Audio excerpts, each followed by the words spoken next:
This is a big deal. This is what rich people know that we don't know. Howdy. Let's talk about buying a farm with the government's money. The average farmer is over 65 years old. They are reaching the end of their lifespan. It is up to the next generation to step in and do something about it. And remember, without farmers, you would be naked, hungry, and sober. So it's very important. Today we're gonna teach you how to buy farmland, super simple. I'm gonna show you the 3 biggest benefits right now. Then I'm gonna show you some hacks for eligibility. And then I'm gonna compare what all of this means to you, right? You have been dreaming of owning your own land somewhere, or expanding your family homestead, or buying your family homestead back, or farmland. This video is for you, and in English, instead of the 300-page government document they have, I'm gonna try to give you the understanding of what's going on.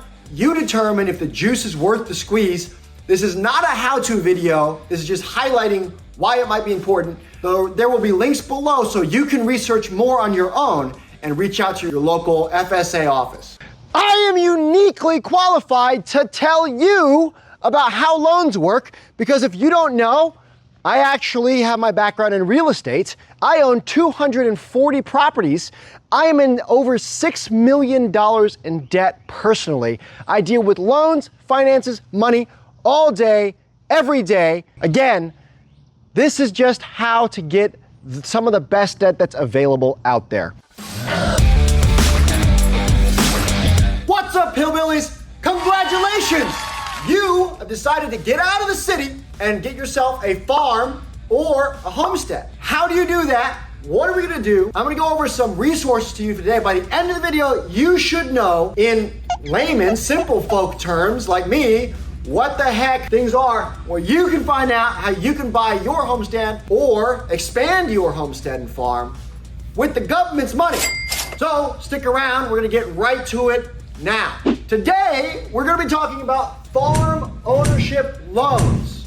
They have some ridiculous benefits that are incredible, and we're gonna compare them. But for the first thing is they're 100% financing. A lot of them are also guaranteed, meaning if you meet the requirements, they guarantee you the loan. They are 40-year terms. Most loans for home loans that we're responsible for, that we're used to in the United States, are 30-year terms. So a 40-year term versus a 30-year term, we're gonna see how that makes a difference. The other thing is it's a super low interest rate, and it's often fixed for 40 years. We're gonna share what that means with some hypothetical examples here for a second. So the first one is you've got 100% financing. You can go buy a piece of property for $0. That's number one. Number two, there's a 40-year amortization term. That means you have 40 years to pay this 100% financing off. That's incredible. We haven't seen that since the 80s, and or home loans that you might be used to if you have a mortgage are 30 years in the United States if you're lucky. At a 30-year loan, we're gonna compare in a little bit what the difference between a 30-year loan and 40-year loan and how much money you have to spend every month. Now, there's a lot of people out there like your Joe Saladins and your Dave Ramseys that are anti-debt. This video is not saying to get into debt if you don't need to. We're not trying to persuade people to do that. However, if you've made the choice to say, I'm gonna get into debt, then you need to know about some of the best debt that you can get into.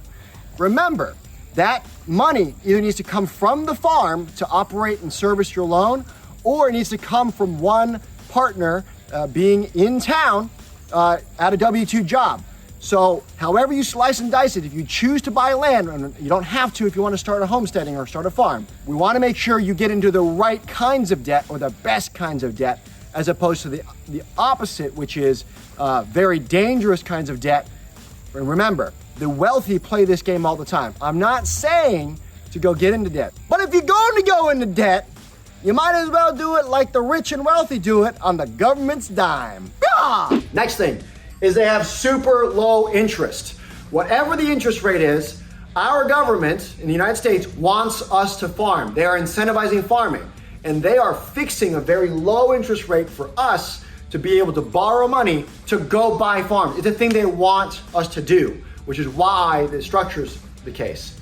For instance, the super low interest rate. I was at the bank yesterday, and this is now COVID, right? Based on the date, rates might change in the future. but interest is 6 to 7% right now, today. Well, today I just checked the FSA loan and they're at 4.125% loans. Now you might say, Hugh, that's only 2% difference. Who cares? Well, we're gonna put that to the test here in a little bit and share with you a 6% interest rate versus a 6% interest rate over 30 years versus a 4% over there. Now, there are also some interesting eligibility requirements. Down below in the description, you have a link to a PDF. I'm gonna pop some images up here on the screen.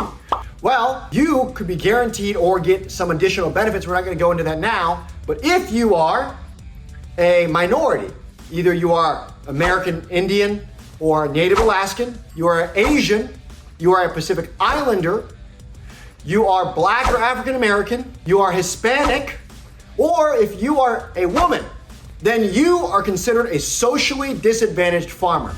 If you are any of those, you might automatically be approved for a guaranteed loan. Whoa, whoa, whoa, whoa, I know. Hey, listen, don't shoot the messenger. That's according to the US government. All right, so if that frustrates you, light a fire down in the comments. Let me know, it'll help drive engagement anyways. Guys, if you are any of those, or if you're a female, or if you have a spouse, 50% of the population is considered a disadvantaged farmer, so use that to your advantage.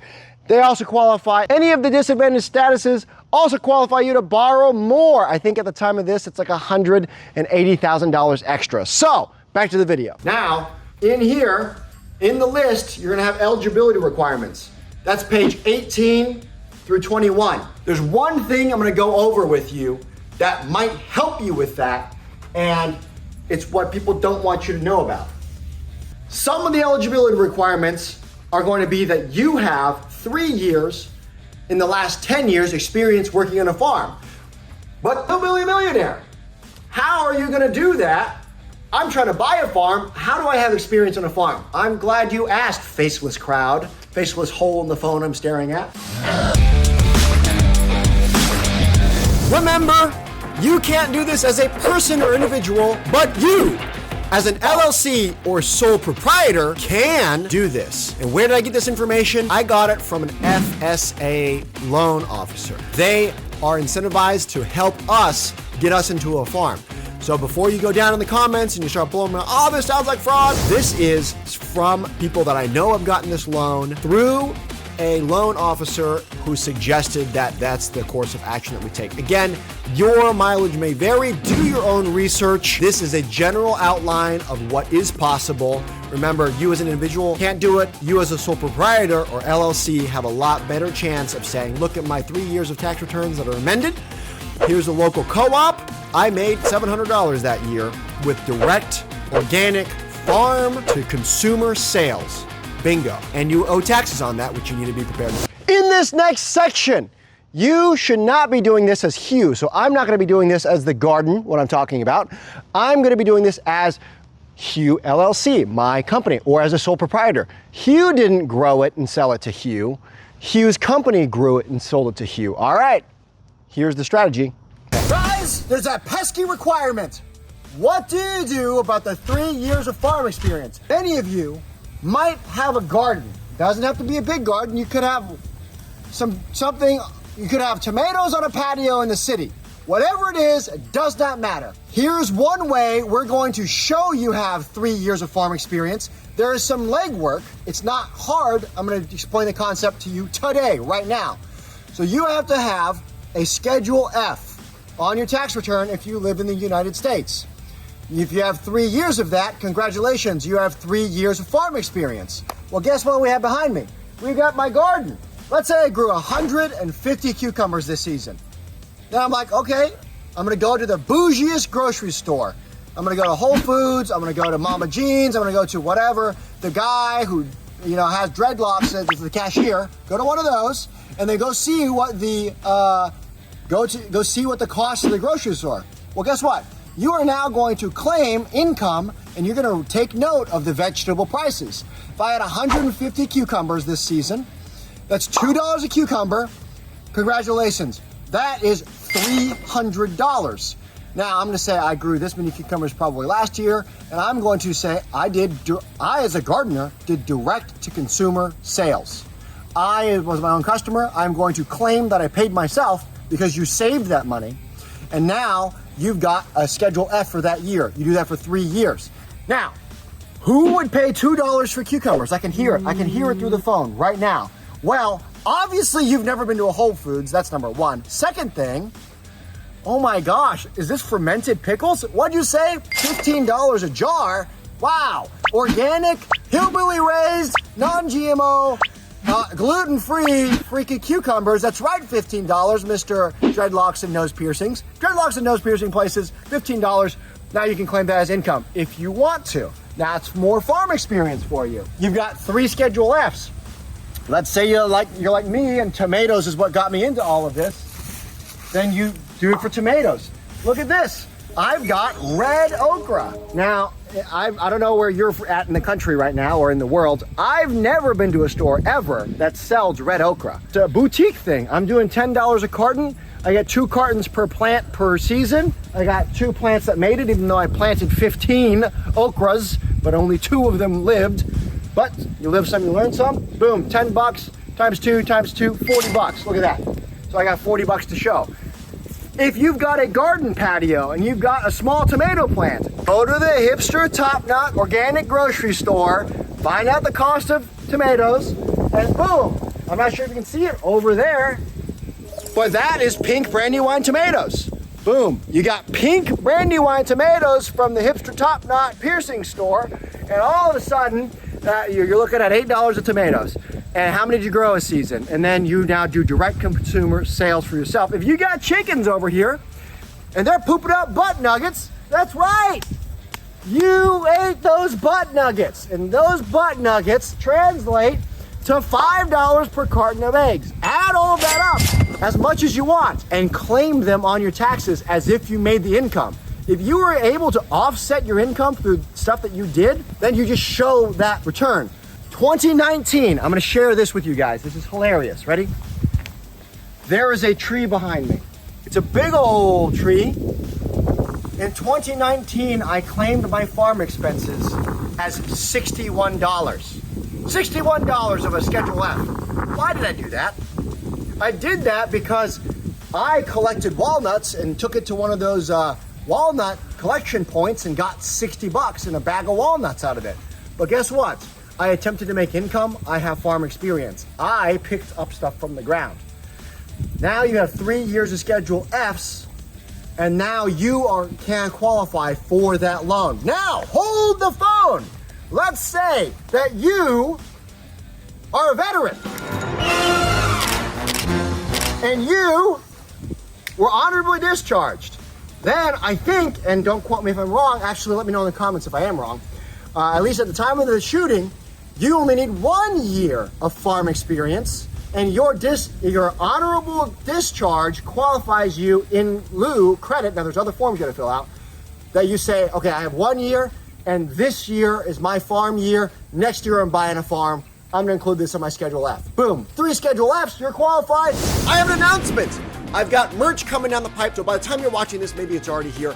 And I've just created the membership section. You can have some cool emojis or GIFs. Check it out down below. I also have a link to my Patreon below if you guys want to support me. If you like this kind of stuff, please, best thing you can do, share it with someone. Help me bypass the YouTube algorithm. Some dude behind the little piece of code could just sit there and whoop, videos disappear. But if you share it with someone you think is value, you bypass all of that. Guys, thank you so much.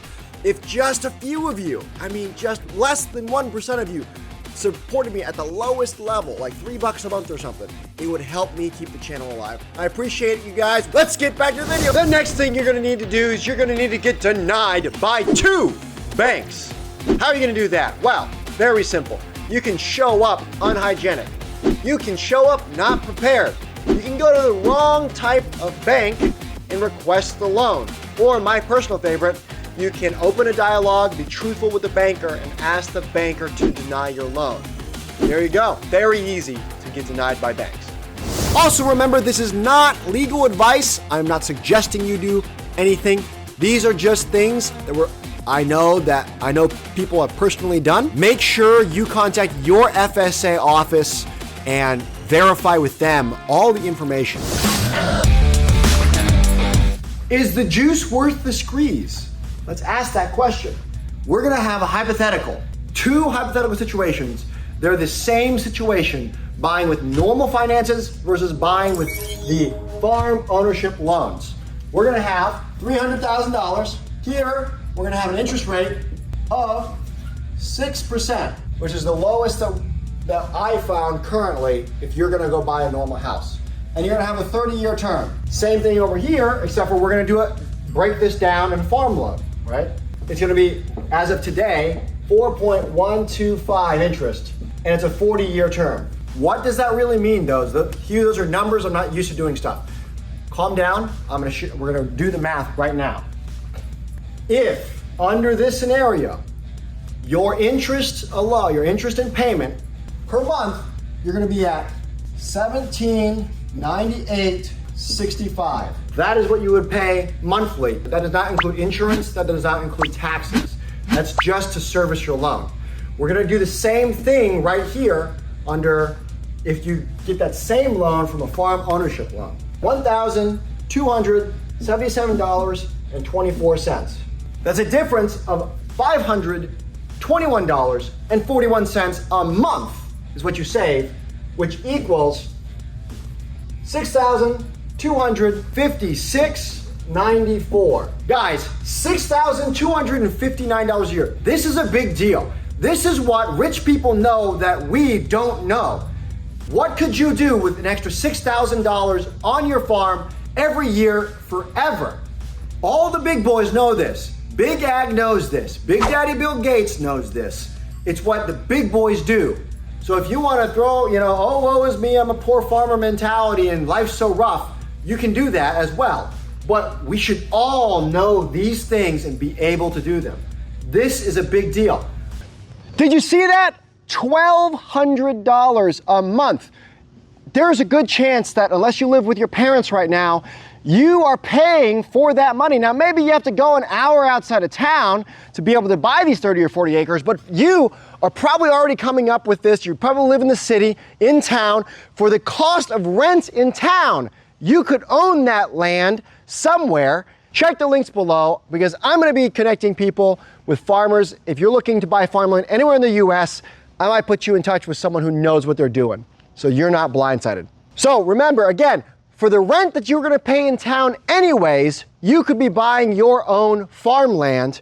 So you were gonna have to spend that money anyways, why not invest it in yourself? In my area, 300 grand could probably buy about 30 to 40 acres with a house. These are real numbers for the center of the United States. These numbers adjust if you go out to the coasts, but the principles are still the same. You are saving $500 a month cash money in your pocket. The trade-off is and it's not a trade-off, you're gonna owe the bank for a longer period of time. That's a good thing. A lot of old farmers, a lot of people who grew up in the Great Depression, they all think owing the bank money is a bad thing.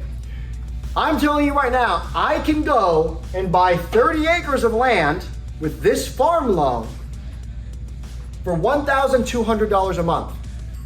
A house in town for me right now is $300,000. I can buy a farmland and get everything started. All I have to figure out is how do I make this money? We can do all of this on the government's dime, and everyone should know how to do it because the big guys who don't play fair know how to do it. Don't say, woe is me. Don't say I'm gonna be the good guy and not do it. Take advantage of it. Use your education. Get educated, use your education. Guys, there's more stuff below. Again, if you're watching this in the future, it could be something completely different. Check out what's below so you can go and do the research on your own in case this information has changed. If you like this kind of stuff, be sure to like, subscribe, and we will see you next time. Go out there, big smoke bugs you. Bah! Boom, bam, ba, ba, bum, bam, ba, boom, bam, ba, ba, bum, bam, boom, bam, ba, ba, bum, bam, ba, boom. Ba, ba, da, bum, bam, bam, bam, bam, bam, bam, bam, bam, bam, bam, bam, bam, bam.